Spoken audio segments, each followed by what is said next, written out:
सारे रिश्ते एक तरफ है और माँ की ममता एक तरफ।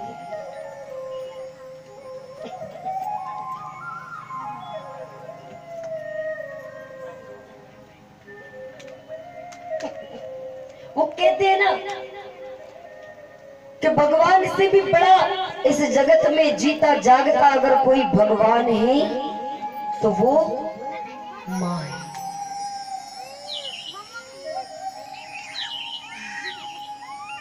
अच्छा, जीता जागता भगवान माँ है ना, तो बाप भी कम नहीं है। बाप के भी व्यक्ति का जीवन ही ऐसा है भाई बहनों कि ना माँ के बिना चल सकता है ना पिता के बिना।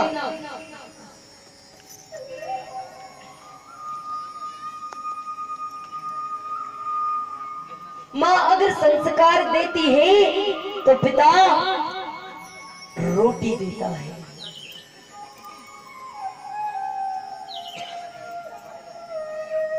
माँ जैसा दुनिया में कोई नहीं, कोई भी नहीं। आज वास्तव में बताया आपको, झूठी बात नहीं। आज माँ क्या होती है ना, सिर्फ एक बार उस इंसान से पूछ कर देखना जिसकी माँ नहीं है, वो बताएगा कि माँ क्या होती है। जब खुद को वो बच्चा अकेला महसूस करेगा, जब अपने मित्र को उसकी माँ के साथ देखेगा, उसके दिल पे कितनी चोट लगती है महाराज, पर वो बयां नहीं करता है। वास्तव में दुनिया में ऐसा हो रहा है। हम कह रहे हैं ना कि नया जमाना आ रहा है, नया जमाना आ रहा है। नया जमाना, ऐसा जमाना आ रहा है मेरे भाई बहनों कि बच्चे माँ बाप को पहचानते तक नहीं है। बूढ़े हो जाते हैं ना माँ बाप, बच्चों को कई जगह देखा हमने, शर्मिंदगी महसूस होती ये बताने में कि मेरे पिताजी हैं, मेरे बाप है। बेटा तू जब छोटा था ना, तुझे नाक पूछते नहीं आते थे ना, तब से उस माता पिता ने तुझे आगे रखा, अपने आप को पीछे रखा।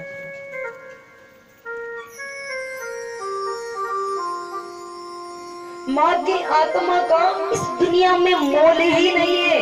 कुछ भी कर लो। वो जैसे ही खाई तो इस दृश्य को बलदाऊ भैया ने देख लिया।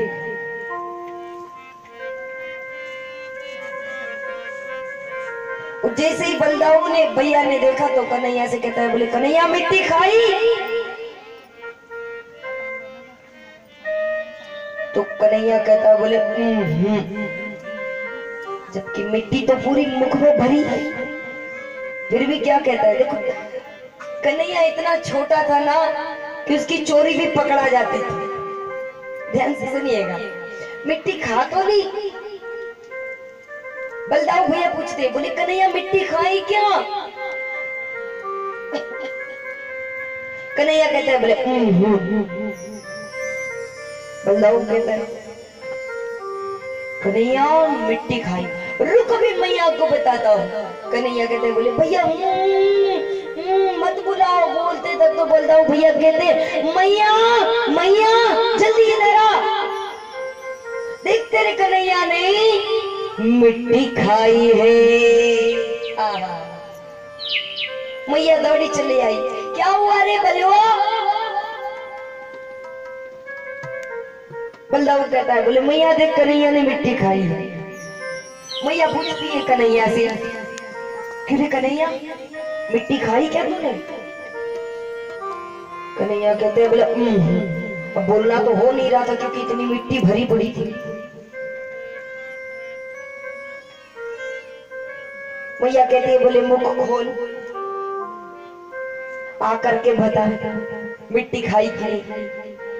कन्हैया कहते, बोले मैया समझ तो गई कि मिट्टी खाई है,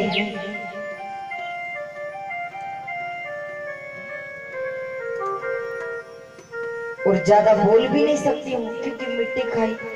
पर मैया मन में विचार करती है कि आज अगर मैं इसे डांटू ना, बोलू ना, तो आज इसने मिट्टी खाई है, कल को पुड़िया खाने को सीख जाएगा, परसों गुटखा खाएगा।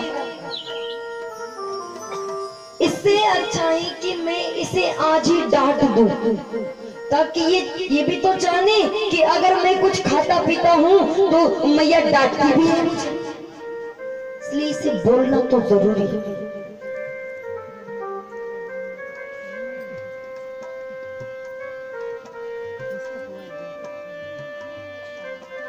बोलना तो जरूरी है। मैया मैया मैया रुको, खोलता हूँ।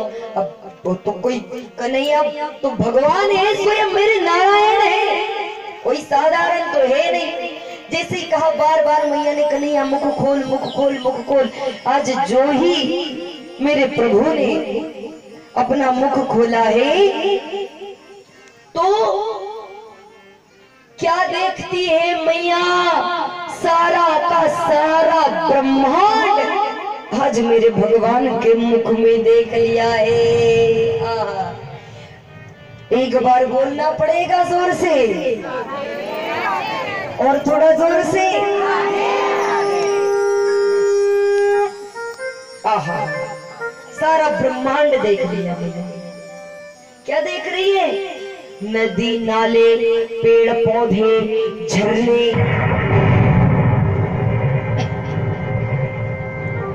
सब देख रहे। मथुरा गोकुल, गोकुल के गोप ग्वाल गोपिया, मथुरा की गली, वृंदावन की गली और गोकुल की गली और तुलसी का पौधा, यहाँ तक कि गोपियों के घर देख लिए, नंद बाबा का घर देख लिया, नंद बाबा के घर का आंगन भी देख लिया, और आंगन में बैठी यशोदा मैया और कन्हैया को भी। सारा का सारा ब्रह्मांड मुख में ही देख लिया। अब तो महाराज मैया देखती ही रह गई।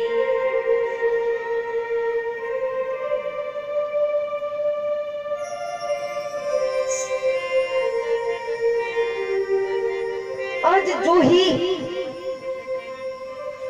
मैया ने सारा ब्रह्मांड कन्हैया के मुख में देखा है तो मैया मूर्छित हो गई कि क्या देख लिया मैंने। और भाई बहनों, जिस समय मैया मूर्छित हुई उसी समय जो दृष्टांत मैया ने कन्हैया के मुख में देखा उसे योग माया के आदेश अनुसार, ताकि मैया को ये ना लगे कि भगवान है, क्योंकि दुनिया में हर कोई नर नारी जानता था कि भगवान है, लेकिन यशोदा मैया की आत्मा कभी स्वीकार नहीं कर रही थी कि ये भगवान है। सब झूठ बोलते हैं कि मेरा पुत्र भगवान है, मेरा पुत्र भगवान नहीं है, वो मेरा पुत्र है, वो मेरा लाले है। तो आज उस दृश्य को भगवान ने मैया के मस्तिष्क से बाहर निकाल दिया है। आज सारा ब्रह्मांड देखा है। धीरे धीरे मेरे ठाकुर जी बड़े हो रहे हैं। जैसे ही बड़े हो रहे हैं, एक दिन की घटना क्या घटती है महाराज। दीपावली का दिन आया। दीपावली में हम क्या करते हैं? दीप जलाते हैं ना, दीपक से दीपक को जलाते हैं।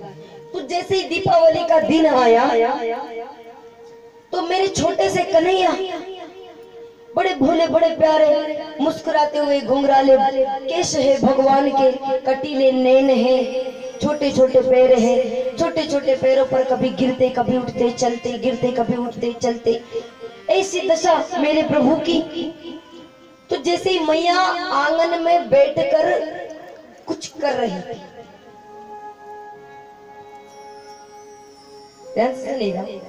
भगवान पूछते हैं मैया से बड़े भाव से। गोदी में बैठे हुए थे ठाकुर जी और यशोदा मैया अपने लाल का लाड़ कर रही। कन्हैया बड़े खुश हो, मेरी मैया कितना लाड़ करती है मेरा। कन्हैया ने मन में सोचा कि मेरी मैया मुझसे बड़ा प्रेम करती है, आखिर मैं जानू तो कि मेरी मैया मुझसे कितना प्रेम करती है, आखिर मैं परीक्षा लूं, देखो कि कितना प्रेम करती है। कन्हैया पूछते हैं मैया से, बोले मैया, बोले मैया एक बात पूछूं? यशोदा मैया कहती है, बोले हाँ कन्हैया पूछो ना। कन्हैया कहते हैं, बोले मैया, बोले मैया तो है दूध प्यारो है या पूत प्यारो है? तो अब मैया 80 साल की बूढ़ी है, बेचारी भागते भागते थक गई। आगे आगे कन्हैया पीछे पीछे भागे मैया, आगे आगे कन्हैया पीछे पीछे भागे मैया, बेचारी बूढ़ी थक गई। अब जैसे ही थकी तो भागना होने नहीं लगा, तो एक जगह पर यशोदा मैया बैठी, और जैसे ही बैठी तो ये फिर दूर खड़ा हो गया, और दूर से खड़े रहकर तिरछी नजर से देखता है और रोता भी है। ऐसा देखता ही कि यशोदा मैया के उठते तक की देरी है कि वो भागना चालू कर देगा, बिल्कुल तैयारी में रहता है। फिर तिरछी नजर से देखता है। यशोदा मैया मन में विचार करती है कि इसको अगर ऐसे पकड़ूंगी ना तो ये कभी नहीं पकड़ाएगा, क्योंकि भागने में उस्ताद है, ये ऐसे कभी नहीं पकड़ाएगा। यशोदा मैया ने क्या किया, दूर कन्हैया खड़े तिरछी नजर से देख रहे हैं मैया को, और मैया कहती है कन्हैया से, बोले कन्हैया इधर। कन्हैया कहता है, बोले नहीं आऊंगा। क्यों? बोली मैया तू मुझे मारेगी, मैं जानता हूं तू मुझे मारेगी, बहुत गुस्सा आया है तुझे, मैंने सारी मटकियों को फोड़ दिया है, मैं नहीं आऊंगा।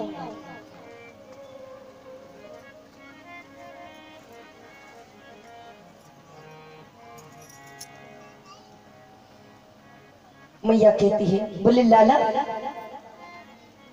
बोले बेटा आजा, मैं नहीं मारूंगी। बोले मैया मैं नहीं आऊंगा, मुझे मारेगी, मैं जानता हूं। अरे फिर देखो यशोदा मैया क्या कहती है, इतना अच्छा लाल है और इतने अच्छे लाल को कोई मारता है क्या? बोले बेटा इधर। कन्हैया कहते, बोले मैया मैं नहीं आऊंगा, तू मुझे मारेगी। यशोदा मैया कहती है, बोले बेटा मैं तुझे नहीं मारूंगी, अरे मैं तो तेरी आरती उतारूंगी।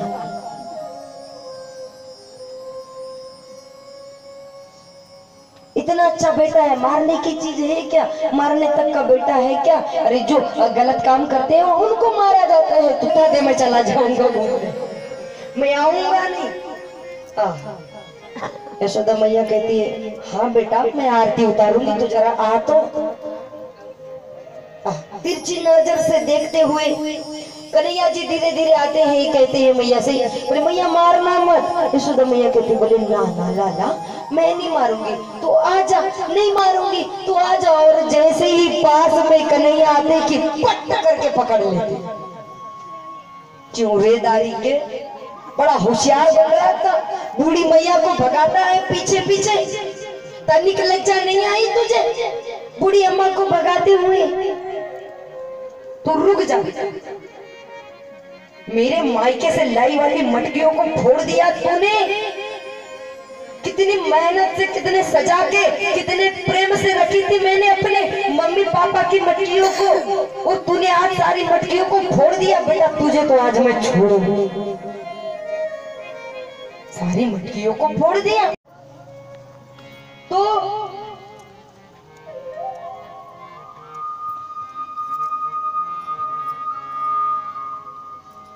अब बेचारा कन्हैया रोए भी, लेकिन मैया को भी तो बड़ा गुस्सा आया है भी।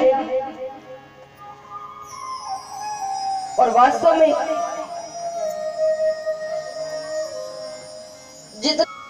दो पेड़, ध्यान से सुनिएगा, बड़ी सुंदर कथा आती है यहाँ पर।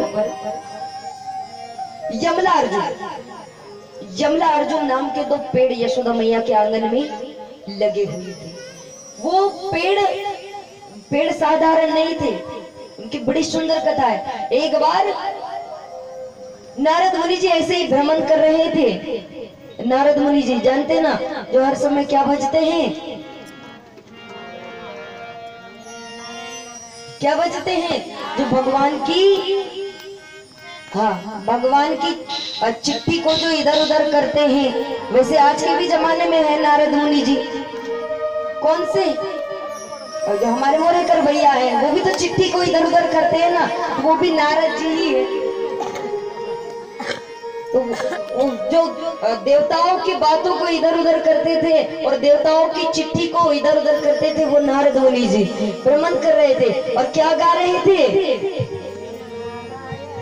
श्रीमन नारायण नारायण हरि हरि, श्रीमन नारायण नारायण हरि हरि,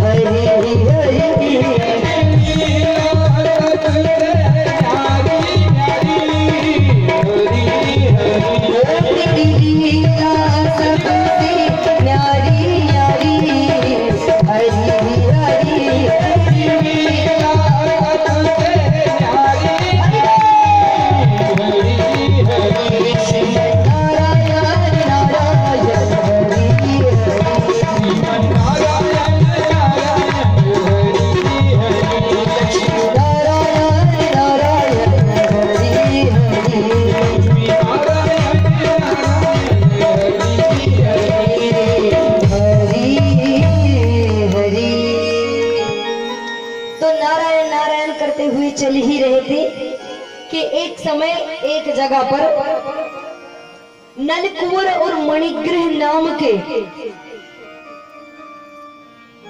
दो युवक, ध्यान से सुनिएगा, दो युवक नदी में नग्न अवस्था में स्नान कर रहे हैं। और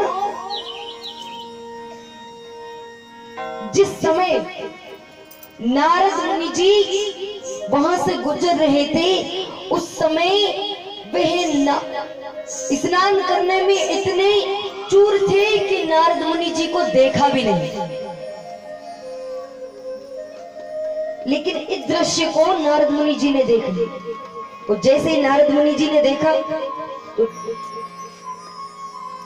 इन दोनों को होश नहीं, नग्न अवस्था में स्नान कर रहे थे नदी में। यहाँ तक कि नारद मुनि जी जा रहे तो नारद मुनि जी को प्रणाम भी नहीं किया है। उस समय नारद मुनि जी ने श्राप दिया नलकुंवर और मणिग्रह नाम के दो युवक को। कैसा श्राप दिया कि आपकी मति इतनी जड़ हो गई, आप पेड़ की तरह हो गए, आपको ये भी नहीं पता कि संत आया है और संत को देखा है तो प्रणाम करना चाहिए, आपकी बुद्धि भ्रष्ट हो गई। मैं श्राप देता हूं, नारद मुनि जी ने श्राप दिया था, मैं श्राप देता हूं कि आप पेड़ की तरह खड़े ही रहे लेकिन वस्त्र नहीं पहने, इसलिए जाओ, मैं श्राप देता हूं कि आप पेड़ ही बन जाएंगे, आप पेड़ ही बनेंगे। जैसे ही श्राप दिया तो वो दोनों युवकों ने नारद मुनि जी के चरण पकड़ लिए और कहा कि महाराज हमसे गलती हो गई, हमें माफ कर दीजिए, हम स्नान करने में इतने चूर हो गए थे कि आपको देख ही नहीं पाए। दोनों ऋषियों ने इतने चूर हो गए कि आपको देख ही नहीं पाए, हमसे गलती हो गई, हमें माफ कर दीजिए। तब भाई बहनों, भले ही संत श्राप दे देते हैं लेकिन उसका उपाय भी बता देते हैं। आज यहीं पर ही नारद मुनि जी ने नलकुंवर और मणिग्रह नाम के ऋषियों को उपाय बताया है। कौन सा? कि तुम पेड़ तो बनोगे लेकिन तुम्हारा उद्धार भी भगवान ही करेगा। आज वही आगे चलकर यही यशोदा मैया के आंगन में यमला और अर्जुन के नाम से पेड़ बनकर आए हैं। भगवान को मैया ने उखल से बांधा है। आज धीरे धीरे भगवान चारों पैर से जाते हैं और दोनों पेड़ों के बीच से भगवान निकलते हैं। ऐसे निकले हैं कि उस उखल के दोनों सिरों में वो पेड़ टकरा जाए और गिर जाए।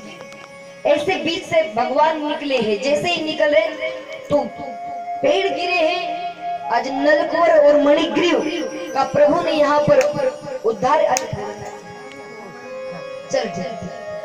उद्धार किया है। हाँ, भाव से बोलिए। नलकुवर और मणिग्रीव का उद्धार किया है प्रभु ने। नंद बाबा को खबर लगी है। अच्छा, यहाँ पर एक बड़ी सुंदर बात हुई है, ध्यान से सुनिएगा। अब बेचारे कन्हैया यही सोचे कि ऐसा कौन है जो मुझे खोल दे, क्योंकि अब मैया ने तो बांधा है। और कन्हैया के पास में भी एक ऐसी ट्रिक थी ना कि जिससे वो अपने सारे काम निकाल लेता। और वो कौन सी ट्रिक है? वो है गंगा जमुना बहाना। जैसे नंद बाबा आए, नंद बाबा को जैसे ही देखा तो कन्हैया जोर जोर से रोने लगे। बोले बाबा, जोर जोर से रोने लगे, क्योंकि जानते हैं कन्हैया कि मैं अगर रोने लग जाऊंगा तो बाबा मुझे छोड़वा देंगे। जोर जोर से रोने लगे। जैसे ही रोने लगे तो बाबा ने देखा है, ओहो कन्हैया को मैया ने रस्सी से बांध दिया है। चलो यशोदा को मैं समझा लूंगा, लेकिन कन्हैया को खोल दिया जाए। अब भगवान भी इतने जिद्दी थे ना कि पूछो मत, बड़े जिद्दी थे।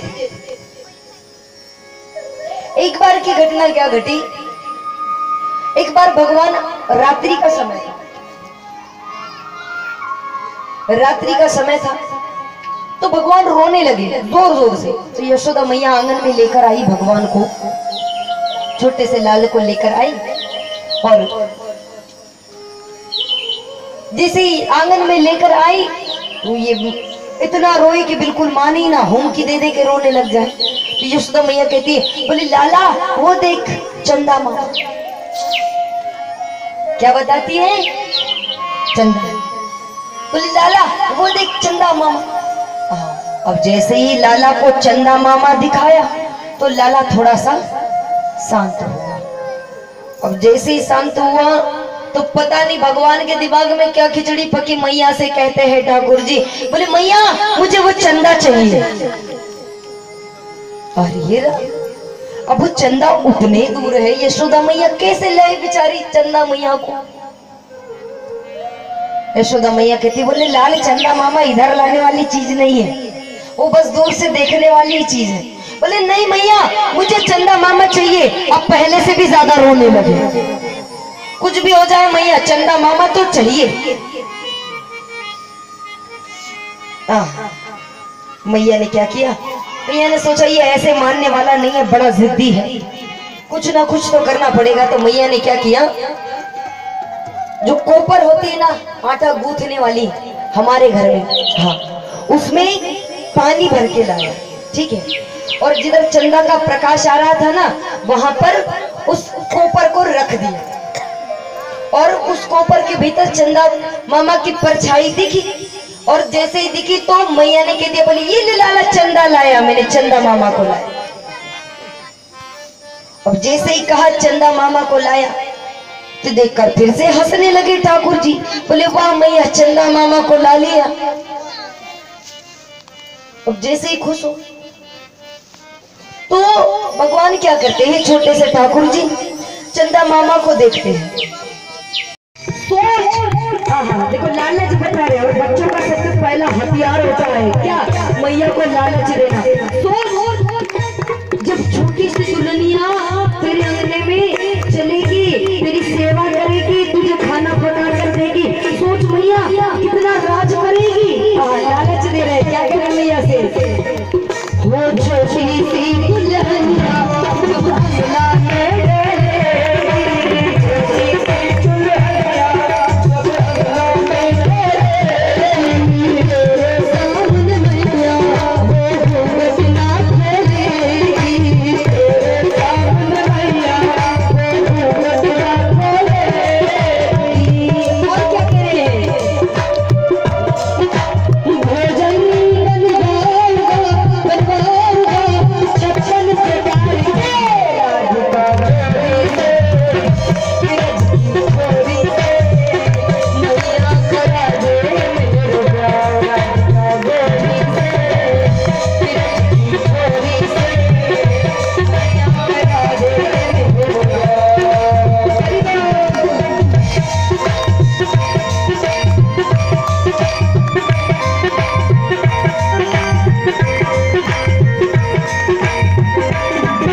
शादी की बात करता है। अरे पहले बड़ा तो हो जा, पहले शादी के लायक तो हो जा।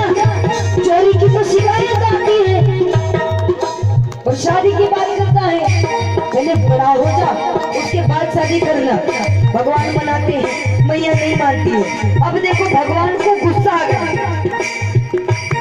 और जैसे ही गुस्सा आया तो मैया से कहती बोले नहीं कराएगी विवाह। मैया कहती बोले नहीं कराएगी। बोले फिर आखिरी बार बोल रहा हूँ, बोल दे विवाह कराएगी कि नहीं कराएगी राधा से। बोले नहीं कराऊंगी। तो सुन